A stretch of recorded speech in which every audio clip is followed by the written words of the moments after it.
Hi, good evening, guys. Here is another question. I think this is third question, I guess. So let me read it. A transverse harmonic wave on a string is described by y of x comma t. Whenever you have a function like this, as I said earlier, y is nothing but what? Displacement of a particle. X is what? Position of the particle on the wave. Right? That means, or I can say position of the wave, a particle, t is time. So when y depends upon both x and t, that means it is a wave equation, right? So as we have discussed earlier, whenever the displacement of the particle depends upon both position of the particle and also time, it is said to be a wave equation. If the position of the particle, displacement of the particle depends only upon time, it is called as SHM. Right, so here given equation is 3.0 sine 3060 plus 0.018x plus 5/4, where x and y are in centimeters and t in seconds. The positive direction of x is from left to right. So this is the first bit. Actually, I'm not able to write the complete. Actually, we have 4 bits. Let me complete this. Is this a traveling or standing wave? Of course, till now we haven't discussed what is standing wave about, right? So if it is a traveling wave, what are the speed and direction of its propagation? This is first bit. Just go through. Let me erase, right, the front portion. Top portion. Then I'll write the remaining portion. Right. So this is second bit. What are its amplitude and frequency? Let me erase the top portion so that I can write the remaining bits, right? So amplitude, as you know, this is in the form of a sine omega t plus kx plus phi naught, which is initial phase. uh, Let me write the third question. So let me continue. So this is the given equation. Y of x comma t is equal to 3 sine 3060 plus 0.018 plus 5/4, which is in the form of y of x comma t is equal to a sine omega t plus kx plus 5. So what is the first bit? In the first bit is asking the speed of wave and also its direction. By looking at this wave equation, you can tell its direction. Here you have positive sign. Whenever you have positive sign for kx, that means wave is traveling towards negative x direction, right? As already we have discussed, y is equal to a sine omega t plus or minus kx plus phi naught. That is the standard equation of plane progressive wave or traveling wave, right? So in this you have plus sign. So whenever plus sign is there, that means wave is traveling or advancing towards the negative x direction. Amplitude, if you compare these two, amplitude, in place of amplitude we have 3, that is 3 meters, I think. I'm not sure. I think 3 centimeters. So x and y are measured in centimeters, right? So and he's asking first bit is velocity. So what is the formula for wave velocity or wave speed? What is the formula for wave speed? Speed and direction. So when you know the values of omega and k, try to remember the formulas. Very very important, right? Whenever you know the values of omega and k, so we know that v, that is velocity of wave, is given by omega upon k. Now from this, what is omega? When we compare these two equations, in place of omega we have 36, so which is equal to 36 radian per second. But in place of k you have 0.018. So let me write here 0.018, which comes out to be 36 into 1000 upon 18. So 18 ones, 18 twos. So you will get 2000. This is velocity. So centimeter per second, because x and y are given in centimeters. So this 2000 centimeters per second, if you convert this in meters per second, you get 20 meter per second is the speed of the wave. And already we have discussed this direction. Direction is direction of wave is, that is towards negative x direction, right? And one more, what was second bit? He was asking, I think, amplitude, right? Amplitude of the wave. So how to find amplitude? Directly you can compare these two by looking at the these two equations. In place of amplitude we have 3 centimeters. Okay, just wrote it down. Okay, so amplitude I can write. So second bit is, I think, amplitude and frequency. A is equal to 3 centimeters is the value of amplitude, and then you have frequency. So frequency nu is nothing but omega upon 2 pi, right? If you remember the value of omega, omega is equal to 2 pi nu. So nu is equal to omega upon 2 pi. Or else omega, 36. See, you can calculate like this as well. When you know omega, right? Omega is equal to 36 radian per second. From this I can write 2 pi nu is equal to 36.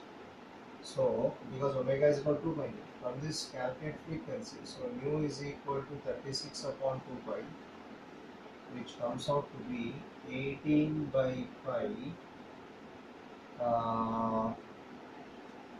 hertz frequency vector. If you want, you can further simplify this 18 by pi hertz by taking pi values 22 by 7, or right, or else leave it. Right, frequency we got, amplitude we got. Third bit, if you look at third bit, what is the initial phase at origin? Now if you compare these two equations, initial phase is also called as epoch. One more name is there for initial phase, which is also called as epoch. Initial phase is nothing but this phi naught is nothing but initial phase, and this entire term is called phase. 3060 plus 0.018 x plus pi by 4, this entire term is called phase, and this pi by 4, which is when you are comparing with phi naught is called as initial phase. So initial phase we got, which is nothing but pi by 4. So in place of third one, answer will be phi naught initial phase is equal to pi upon 4. This is initial phase. Now if you look at the fourth bit, what is the least distance between two successive crests in the wave? As we have discussed earlier about transverse wave, you know that the distance between two successive crests is called wavelength, or two successive troughs is also called as wavelength. That means he is asking the value of lambda. So once you know this equation, from this you can find out any value. You can pick up any value to find out lambda, right? So let us find out which one from which values we can find out lambda. So better you can take this 0.018. So fourth bit I am doing. Fourth bit is nothing but lambda. You have to find out this value of lambda. So as you know, this 0.018 is nothing but propagation constant or angular wave number, right? So that means k is given as 0.018, which is also equal to 2 pi upon lambda. Now when you know this, find out lambda. So therefore lambda is equal to 2 pi upon 0.018, which comes out to be 2 pi into 1000 divided by 18. This is in centimeters. Now calculate this: 2 ones, 2 nines, 1000 pi by 9, which is equal to 1000 pi upon 9 centimeters. You can leave it here, or depending upon the options you can further simplify if you want to calculate, right? Okay, I'll stop this. Yeah guys, next topic is very important. Try to understand this. This is the relation between particle velocity and wave velocity. Let us discuss this. So relation between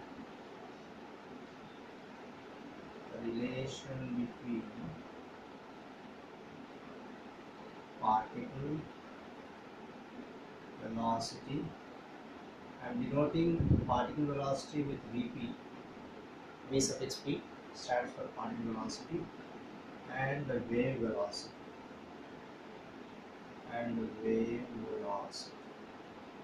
V,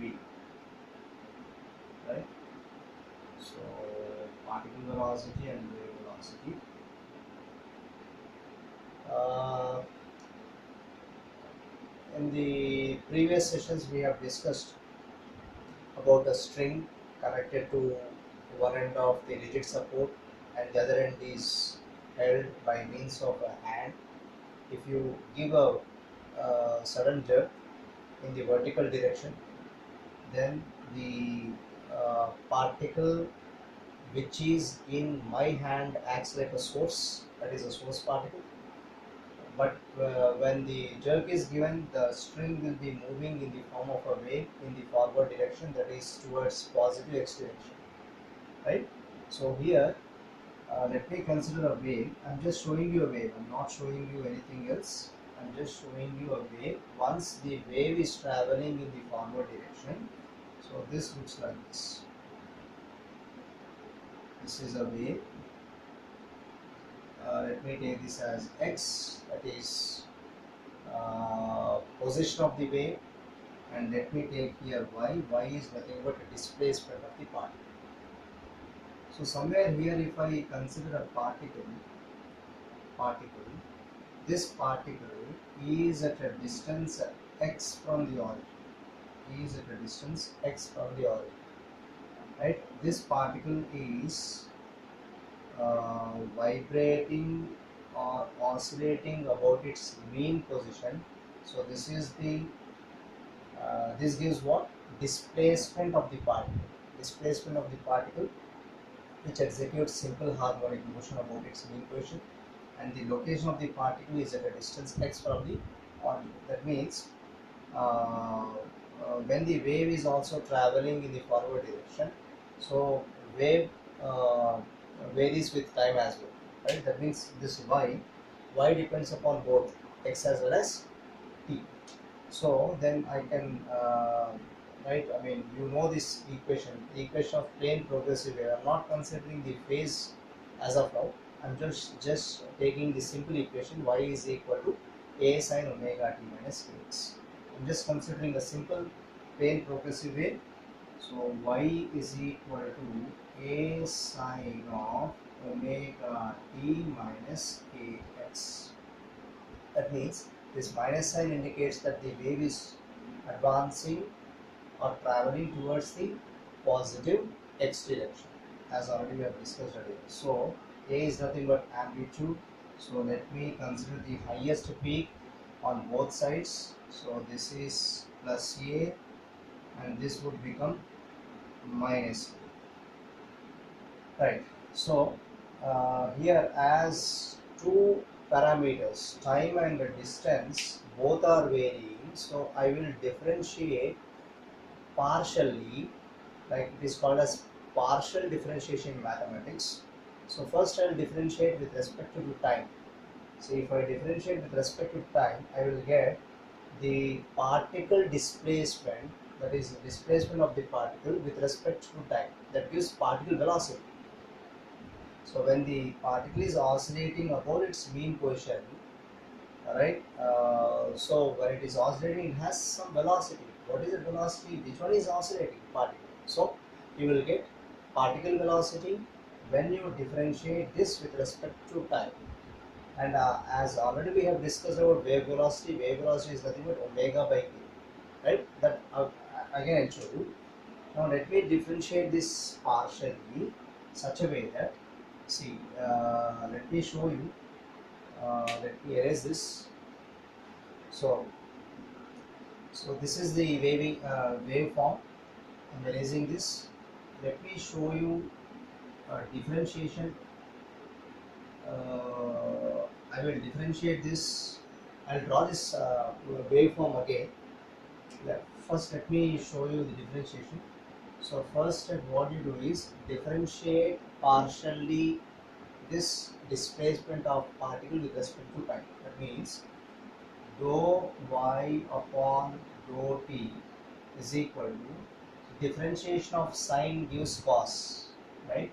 So a cos of omega t minus ax into, now what you will get, you are differentiating only with respect to time, so forget about this x is a constant, right? X is a constant. Whenever you are differentiating partially, you are differentiating only with respect to time, so consider only the time parameter and x is a constant. So in that way, because yx is constant means particle is vibrating at that location, right? X is fixed. So, so you can, when you differentiate this, what you will get is, sorry, when you differentiate this omega t, what you will get into omega u. Now, if I rearrange this as omega a cos of omega t minus kx, and this is nothing but dou y upon dou t. Let me take this as equation 1. Or this dou y by dou t is nothing but displacement with respect to time, which is called as particle velocity, because this y is what? Displacement of particle. So I can write this one as, okay, let me erase this.